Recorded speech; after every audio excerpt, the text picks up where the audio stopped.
The Progressive Era was the American people's time for recovery. After the Gilded Age, many people were left struggling due to the rampant greed and corruption amongst politicians and corporate leaders. Progressivism, a social movement turned political, swept the country. Many people who worked to bring the issues to light exposed the evils of powerful individuals at the same time. When Theodore Roosevelt, who shared many progressivist beliefs, became president, he used his power to push the movement forward. Over time, the government got involved as they made reforms which gave people more rights, control, and protection, especially from corporations. One of the earliest efforts against corruption in the era was the Pendleton Service Act. It stated that government jobs must be given solely based on merit and nothing else. It accomplished this partially by requiring applicants to take a civil service exam to help determine who to hire. Before this act was passed, presidents would fill government positions with people who they knew supported them. This was problematic because political decisions would be unfair because the supporters of a president would typically vote for whoever he agreed with.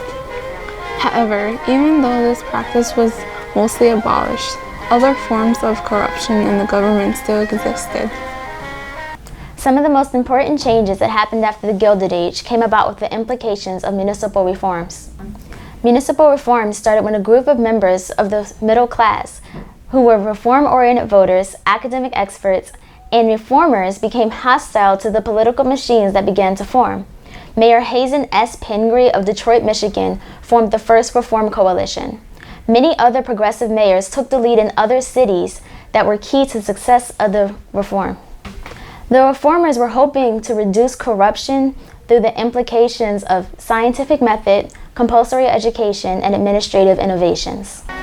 The 17th Amendment was a decision that the Senate would consist of 2 representatives from each state, elected by the people of that state.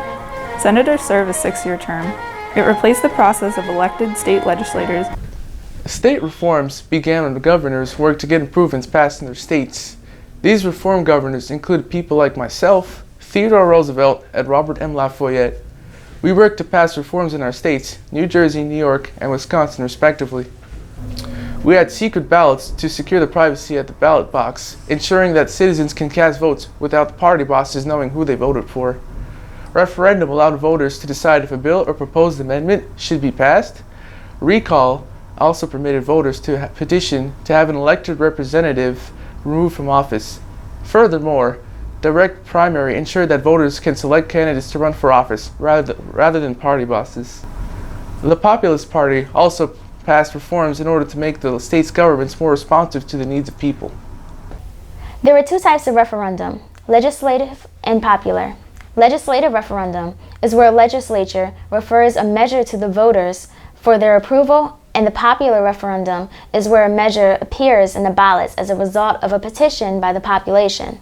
Thus, legislators allow voters to approve something through their votes, as well as allowing voters to petition or veto certain laws after they are passed.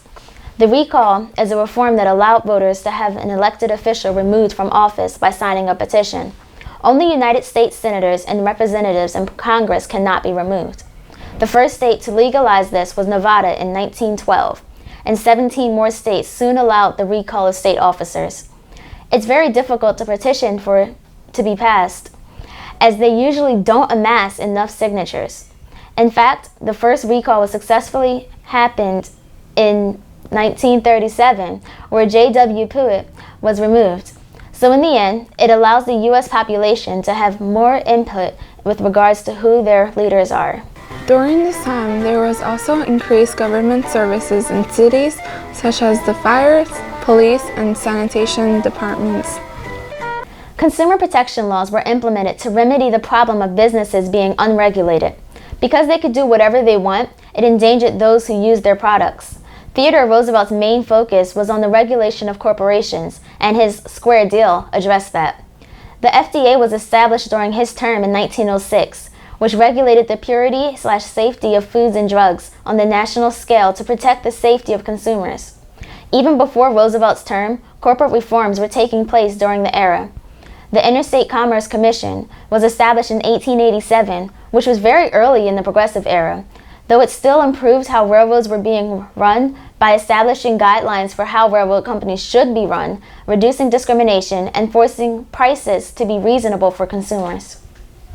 One of the more important consumer protection laws was the Meat Inspection Act, which authorized the USDA to assure meat products are safe and not adulterated, misbranded, or mislabeled. It also applied to imported meats. It was motivated by the public becoming upset about the labeling and handling practices of meat, which was exposed by the muckrakers. The Pure Food and Drug Act regulated some food processing and food additives to protect consumers. Overall, healthier animal care, feeding, and processing also helped improve food supply safety. By 1916, new data had led to the discovery that food contained vitamins, and the lack of vital amines could cause disease. These scientific discoveries and the resulting public health policies, such as food fortification programs, led to substantial reductions in nutritional deficiency diseases during the first half of the century.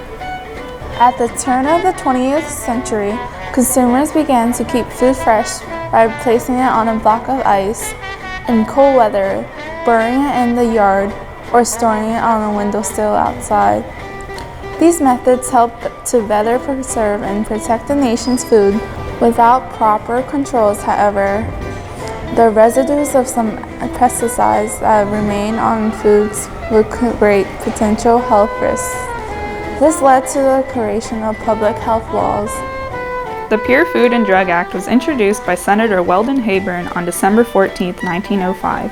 Its purpose was to protect the public against adulteration of food and products identified as healthful without scientific support. For confectionery, adulteration would be the result of any poisonous color or flavor, or of any other ingredients harmful to human health. Food was adulterated if it contained filthy or decomposed animal matter, poisonous ingredients, or anything that attempted to conceal inferior components. Furthermore, this act also applied to goods shipped in foreign or interstate commerce.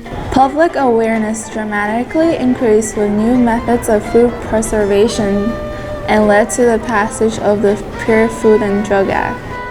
As the Industrial Revolution developed, the health and welfare of the workers decreased. During the earlier 20th century, contaminated food, milk, and water caused many foodborne infections, including fevers, tuberculosis, botulism, and scarlet fever. In 1991, the National Cancer Institute and the Product for Better Health Foundation launched a program to encourage eating at least 5 servings of fruits and vegetables daily. Of the 10 great public health achievements of the 20th century, most were realized, at least in part, through law reforms. Vaccinations, safer workplaces, safer and healthier foods, motor vehicle safety, control of infectious diseases, tobacco control, and the fluoridation of drinking water.